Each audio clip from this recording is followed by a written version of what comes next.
Selamat datang kembali di pembahasan mendalam kita. Pernah kepikiran nggak sih soal sejarah di balik tempat-tempat di Tokyo yang kelihatannya biasa aja? Nah, hari ini kita mau coba telusuri jejak sebuah wilayah yang namanya mungkin udah jarang kedengeran ya, yaitu bekas Minami Ayasecho, Minami Ayasemachi. Betul. Uniknya itu sejarahnya sekarang kebagi antara dua distrik yang kita kenal, Katsushika sama Adachi. Iya, jadi batas wilayahnya geser-geser gitu ya. Pasti banyak cerita seru yang ketinggalan nih. Banget. Sumber kita kali ini juga macam-macam. Ada catatan sejarah lokal, arsip distrik, peta-peta lama, sampai cerita rakyat juga ada. Oke, jadi misi kita hari ini apa nih? Mengungkap kisah-kisah yang mungkin gak banyak orang tahu gitu ya. Sama cari detail menarik yang bisa Anda lihat langsung kalau lagi jalan-jalan, biar dapat perspektif baru soal Tokyo. Siap? Mari kita gali. Siap. Ini memang area yang, sejarahnya tuh kayak tersembunyi di depan mata gitu. Sedikit konteks dulu ya. Minami Ayase-machi ini dulunya sebuah kota di prefektur Tokyo, di distrik namanya Minami Katsushika. Oh, jadi dulu dia kota sendiri ya? Iya, dibentuk tahun 1889 dari gabungan beberapa desa, terus tahun 1928 jadi kota, lalu tahun 1932 gabung ke kota Tokyo, masuk distrik Katsushika. Nah, baru 2 tahun kemudian, sebagian wilayahnya, kayak Yanagihara, itu dipindahin ke distrik Adachi. Oke, jadi emang penelusuran kita ini bakal nyebrang-nyebrang batas distrik modern ya, ngikutin jejak sejarah Minami Ayase yang udah kepecah ini. Menarik! Betul. Kita mulai dari mana nih? Mungkin Kosuge ya? Boleh? Saya pas baca sumber kita tuh lumayan kaget loh. Lokasi penjara Tokyo, Tokyo Detention House yang sekarang, itu kan terkenal banget ya. Ternyata dulunya fungsinya beda jauh ya. Beda banget, kontras malah. Di zaman Edo, di situ tuh ada Kosuge Goten, semacam villa peristirahatan gitu. Villa, buat siapa? Bukan buat sembarang orang. Ini tempat khusus buat Shogun Tokugawa yang ke-8, Yoshimune, sama yang ke-9, Ieshige. Mereka istirahat di situ kalau lagi Takagari. Takagari, oh berburu pakai elang itu ya. Wah keren. Iya, jadi tempat itu dulu simbol kekuasaan, waktu luangnya Shogun lah. Beda 180 derajat sama fungsinya sekarang sebagai tempat, ya penahanan. Gila ya perubahannya. Dari tempat rekreasi penguasa jadi tempat pembatasan. Benar-benar ironis sejarah. Terus ada sisa-sisa peninggalan dari zaman Goten itu yang masih bisa kita lihat nggak sih sekarang? Ada satu yang jadi saksi bisu penting banget. Sebuah lentera batu tua, namanya Kyu Kosuge Goten Ishidoro. Lentera batu, masih ada? Di mana? Masih. Sekarang lokasinya ada di salah satu sudut area penjara. Udah jadi aset budaya distrik juga. Ini benar-benar peninggalan fisik yang nyambungin kita langsung ke zaman Edo. Wah, harus dicari tuh kalau ke daerah sana. Selain lentera, ada lagi? Ada petunjuk lain, tapi lebih subtle, di lanskapnya. Coba deh perhatiin jalan yang dari jalan utama Mito Kaido ke arah bekas lokasi Goten. Dulu namanya Matsubara Dori. Matsubara Dori. Apa yang aneh atau istimewa dari jalan ini? Lebarnya. Kalau Anda jalan di situ, pasti kerasa deh. Jalannya tuh kayak lebih lebar gitu dibanding jalan-jalan lain di sekitarnya, bahkan buat standar sekarang. Oh iya, kok bisa gitu? Nah, itu bukan kebetulan. Jalan itu adalah Onarimichi. Jalur khusus yang memang dibangun lebar, biar rombongan besar Shogun bisa lewat dengan nyaman waktu mau ke Goten. Wah, jadi lebar jalan itu bukan karena tata kota modern, tapi memang jejak dari zaman Shogun ya. Keren banget. Detail kayak gitu yang sering kelewat ya. Iya kan? Sejarahnya terbaca di bentuk jalannya itu sendiri. Nah, nggak cuma Shogun ternyata. Kelompok samurai yang legendaris itu, Shinsengumi, juga ninggalin jejak di area bekas Minami Ayase ini. Shinsengumi. Wah, makin seru nih. Di mana tuh ceritanya? Ini pas masa-masa akhir Keshogunan Tokugawa. Waktu itu Shinsengumi kan lagi terdesak mundur ke utara ya.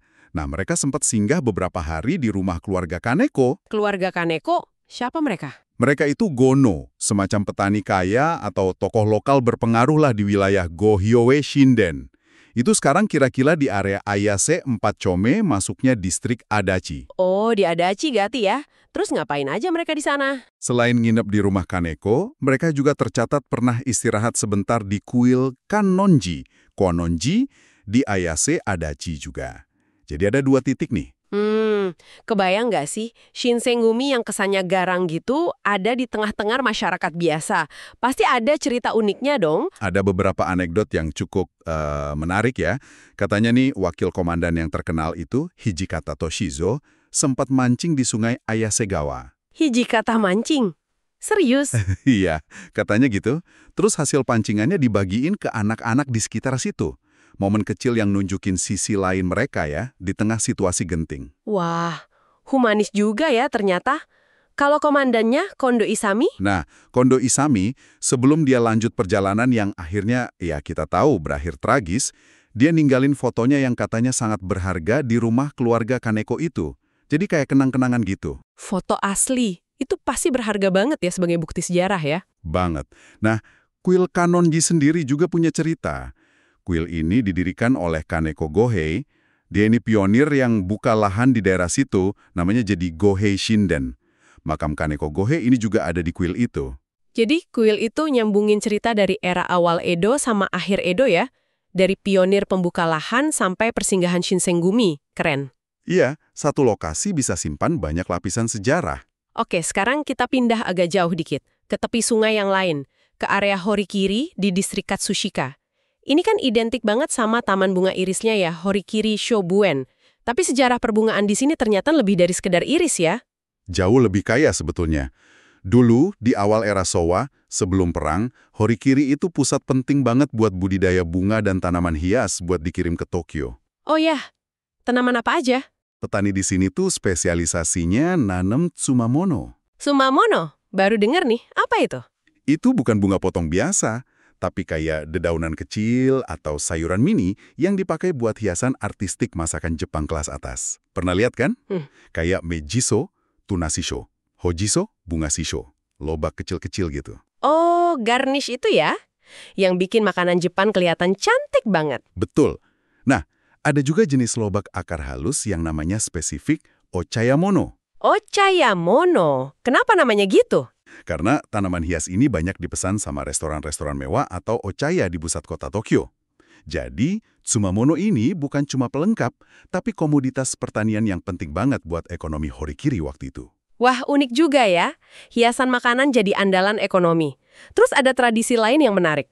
Ada di area tetangganya, Koyano, dulu ada festival namanya Momomatsuri, festival persik. Warga di situ bagi-bagiin buah persik ke pengunjung buat yakuyoke, tolak bala gitu. Lucu juga ya festivalnya. Oke, balik lagi ke Taman Iris Horikiri Shobuen yang cantik itu. Di balik keindahannya sekarang, ternyata ada cerita perjuangan yang luar biasa ya. Banget. Pas masa Perang Dunia Kedua kan susah ya, prioritas utama itu makanan. Jadi banyak lahan iris yang bagus-bagus di Horikiri terpaksa diubah jadi sawah padi. Aduh, sayang banget. Iya, banyak taman iris bersejarah yang akhirnya tutup permanen. Nah, tapi taman punya keluarga Isogai ini, Horikiri Shobuen ini, meskipun kena imbas juga, mereka berhasil bangkit lagi setelah perang. Wah, hebat. Mereka gigih banget melestarikan ratusan varietas iris dari zaman Edo sampai sekarang. Jadi taman ini bukan cuma tempat lihat bunga, tapi kayak monumen hidup buat ketahanan budaya lokal. Keren banget ceritanya. Nah, kita nyebrang sungai lagi nih, balik ke area Kosuge. Ada legenda yang cukup terkenal katanya ya, soal ular raksasa Kosuge atau Kosuge Dono. Ini beneran cerita rakyat atau gimana? Ini bukan sekadar dongeng loh. Ceritanya tercatat di Shinpen Musashi Fudokiko, itu catatan topografi penting dari zaman Edo. Oh, serius? Gimana ceritanya? Jadi, diceritain ada ular raksasa yang dihormatin sama penduduk, dipanggilnya Kosuge Dono. Nah, pas ada banjir besar di sungai Ayase, ular ini katanya berkorban. Berkorban gimana? Dia nyebentangin badannya jadi jembatan, biar penduduk desa bisa nyebrang ke tempat aman. Setelah semua selamat, dianya hanyut ke bawah arus. Wah, heroik tapi tragis ya. Apa ya makna di balik legenda ini? Secara simbolis sih, ini kayak gambaran perjuangan orang-orang di situ ngelawan banjir sungai Ayase yang emang sering banget terjadi kan di dataran rendah, sekaligus juga nunjukin semangat gotong royong dan pengorbanan. Jadi meskipun nggak ada peninggalan fisiknya si ular ya, legenda ini ngasih makna lebih ke pemandangan tepi sungai Ayase sekarang. Jembatan, tanggul modern, itu kayak jadi jembatan versi lain gitu ya? Bisa dibilang gitu. Mengingatkan kita kalau cerita rakyat itu sering nyimpen memori kolektif tentang hubungan manusia sama lingkungannya. Nah, ngomong-ngomong sejarah lokal yang lebih spesifik lagi, di area Shimochiba, yang sekarang masuk Horikiri juga, ada kuil kecil namanya Jokei-an. Mungkin gampang kelewat kalau nggak diperhatiin. Jokei-an.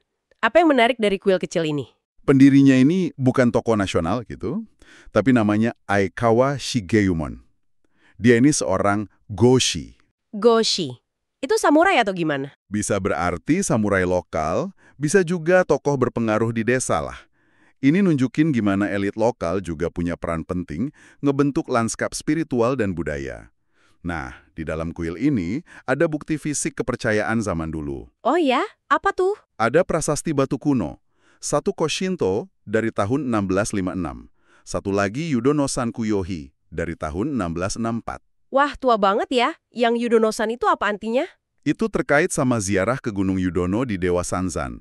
Jadi, ini bukti praktik keagamaan rakyat biasa di abad ke-17. Detail kecil gini kan yang seru, kayak membuka jendela ke masa lalu. Betul banget. Detail-detail gini yang bikin sejarah jadi hidup. Oke, sekarang kita fokus ke urat nadi utama area ini kali ya. Sungai Ayase itu sendiri. Kayaknya sungainya ini punya sejarah yang naik turun banget ya. Dinamis banget. Bahkan namanya aja, Ayase, katanya dari Ayashinokawa. Artinya, sungai yang aneh atau misterius. Kok bisa dibilang gitu? Soalnya sebelum zaman Edo, alirannya itu sering pindah-pindah. Nggak jelas gitu. Banyak bagian dangkalnya juga. Mirip pola kain tenun Aya. Nah, perubahan besar itu pas sekitar tahun 1610 dibangun Tanggul Bizente. Tanggul itu buat apa? Buat misahin alirannya dari sungai induknya waktu itu, Sungai Moto Arakawa. Setelah itu, alirannya jadi lebih terkendali, terus jadi jalur transportasi air yang penting. Oh, jadi perahu bisa lewat ya? Iya, foto-foto lama nunjukin ada perahu barang hilir mudik tahun 1930-an. Tahun 1920-an juga ada foto orang lagi nyari ikan di situ. Tapi masa Jaya sebagai jalur air itu nggak bertahan lama ya? Saya dengar kondisinya sempat parah banget. Iya, sayangnya gitu. Pas Jepang lagi ngebut pertumbuhan ekonominya tahun 60-an sampai 70-an, nah itu dampaknya buruk banget ke sungai ini. Kenapa tuh? Urbanisasi sama industrialisasi di sepanjang sungai bikin pencemaran parah. Limbah pabrik, limbah rumah tangga, semua masuk ke situ. Kondisi sungai Ayase sempat jadi salah satu simbol masalah polusi di Jepang. Ada fotonya tuh tahun 1972. Airnya kelihatan banget tercemar. Aduh, tapi sekarang udah lebih baik kan ya? Iya, syukurlah. Sejak itu banyak banget upaya perbaikan kualitas air, revitalisasi. Udah jauh lebih bersih sekarang, meskipun mungkin belum kayak dulu banget. Dan yang menarik nih, sejarah pengelolaan air ini dari irigasi, transportasi, terus polusi, sampai revitalisasi sekarang malah kelihatan di ruang-ruang hijau modern yang bagus-bagus di sepanjang sungai ya. Kayak transformasinya lanjut terus. Tepat sekali. Contohnya nih, Hachikamurotoshi Shinsui Ryokudo. Itu jalur hijau tepi air yang cakep banget. Dibangunnya ngikutin bekas saluran irigasi penting zaman Edo, namanya Hakkason Otoshibori. Oh, jadi jalan di situ kayak napak tilas jalur irigasi kuno ya? Betul. Terus ada lagi Taman Higashi Ayase Koen. Ini taman linear yang panjang banget, sekitar 2 km, populer buat lihat sakura, banyak fasilitas olahraga juga, termasuk Tokyo Budokan. Tokyo Budokan yang megah itu ada di taman ini ya? Iya, di dalam kompleks taman ini, terus di dalamnya ada lagi taman kecil, namanya Taman Hato, Hato Koen, Taman Merpati. Uniknya ada monumen merpati yang plakatnya itu ditandatangani sama mantan Perdana Menteri Eisaku Sato loh. Wah, kok bisa? Ada ceritanya? Wah, itu perlu digali lagi tuh ceritanya kenapa bisa ada tanda tangan PM di Taman Merpati. Terus jangan lupa juga Taman Shobunuma Koen. Ini khusus dibuat buat merekonstruksi pemandangan ladang iris liar yang dulu katanya emang ada secara alami di area ini. Lengkap ada air terjun buatan sama jembatan gantung kecil. Jadi banyak banget ya spot hijau tersembunyi di sini. Dan ironisnya, semua oase ini adanya dekat sama stasiun kereta yang justru sering jadi bahan keluhan komuter ya. Stasiun Ayase sama Kita Ayase. Ah, iya, bener banget. Kedua stasiun ini kan emang titik akhir atau transfer penting ya di jalur Chiyoda sama jalur Jeerjoban. Jadi buat penumpang yang tujuannya lebih jauh, kalau kereta cuma berhenti atau sampai Ayase atau kita Ayase, tuh sering dianggap gangguan. Iya sih, suka baca keluhannya di sosmed. Nah, stasiun Ayase sendiri punya keunikan lagi. Perong nol. Perong nol. Kok aneh namanya? Iya kan? Perong ini khusus buat kereta yang cuma bolak-balik ke Kita Ayase. Pendek banget rutenya. Namanya aja udah nggak biasa, kayak perong rahasia gitu ya. Jadi, di balik keluhan orang-orang yang rasa nyangkut di Ayase, area sekitar stasiunnya ini justru nyimpen banyak banget taman bagus sama situs sejarah ya. Infrastruktur modern kayak kereta ini seolah nutupin kekayaan sejarah dari infrastruktur lama kayak sungai gitu ya, Sam? Betul banget. Mungkin keluhan itu justru jadi tanda kalau ada sesuatu yang lebih di sini. Bukan cuma tempat transit aja. Area ini nawarin banyak hal kalau kita mau luangin waktu sedikit buat lihat sekeliling, nggak cuma fokus ke jadwal kereta berikutnya. Dan Kita Ayase sendiri katanya bakal terus berkembang juga ke depannya. Jadi kalau kita rangkum nih, jelas banget ya kalau bekas wilayah Minami Ayase ini, meskipun namanya udah nggak kedengeran dan wilayahnya kebagi antara Katsushika dan Adachi, itu kayak mosaik sejarah yang kaya banget. Dari megahnya tempat istirahat shogun, Jejak singkat Shinsengumi, legenda ular di sungai yang nyentuh, denyut nadi pertanian bunga yang udah dilupain orang, sampai transformasi jalur air jadi taman-taman hijau modern yang cantik. dan banyak banget detail-detail kecil yang seru buat ditemuin kalau kita jeli. Ada lentera batu tua di pojok penjara, lebar jalan Onarimichi yang beda, kuil Kanonji dengan cerita Shinsengumi sama makam pendirinya, kuil Jokean sama prasasti batunya yang udah ratusan tahun. Terus Taman Iris Horikiri Shobuen yang jadi simbol ketahanan, jalur hijau Shinshui Ryokudo yang ngikutin kanal kuno, Taman Hato yang ada tanda tangan PM, sampai uniknya peron 0 di stasiun Ayase. Semuanya itu bagian dari cerita area ini. Sadar ada lapisan-lapisan sejarah kayak gini, tuh bener-bener bisa ngubah cara kita lihat tempat yang mungkin tadinya kita anggap biasa aja ya. Benar. Bikin jalan-jalan jadi lebih berarti. Tentu saja, ini nunjukin gimana masa lalu entah itu yang besar kayak zaman Shogun, atau yang lebih personal kayak kehidupan petani bunga atau pendiri kuil lokal, itu terus ada bareng kita. Ngebentuk lanskap fisik, mungkin juga karakter tempatnya, meskipun seringnya nggak kelihatan langsung. Betul sekali. Nah, sebagai penutup nih, kami mau ajak Anda buat mikir sejenak. Kira-kira cerita tersembunyi apa aja ya yang ada di balik tempat-tempat yang Anda lewati setiap hari? Siapa tahu penjelajahan kecil di sekitar Anda bisa mengungkap kisah tak terduga berikutnya. Sampai jumpa di pembahasan mendalam selanjutnya.